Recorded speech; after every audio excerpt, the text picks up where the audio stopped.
Hey there and welcome. Today, we're diving into the exciting world of coding and how you can get started on your journey to becoming a proficient programmer. Whether you're a complete beginner or looking to sharpen your skills, learning to code opens up a universe of opportunities. First things first, let's talk about the basics. Coding is essentially the language of computers. It allows you to communicate with machines and create everything from websites to apps. But don't worry if it sounds daunting. There are plenty of resources available that make learning coding accessible and fun. One of the best ways to start is by choosing a beginner-friendly programming language.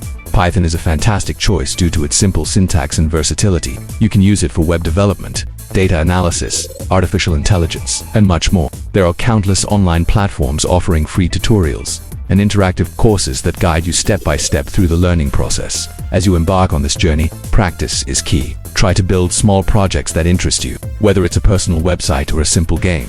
Applying what you learn will reinforce your skills and keep you motivated. Don't hesitate to join coding communities online. Engaging with others can provide support, inspiration, and valuable feedback. Remember, everyone learns at their own pace, so be patient with yourself. Celebrate your progress no matter how small, and keep pushing forward. Coding is not just about writing lines of code. It's about problem solving and creativity. Thank you for joining me today. I hope you feel inspired to start your coding adventure. If you found this information helpful, please consider following or subscribing for more tech tips and tutorials. Happy coding!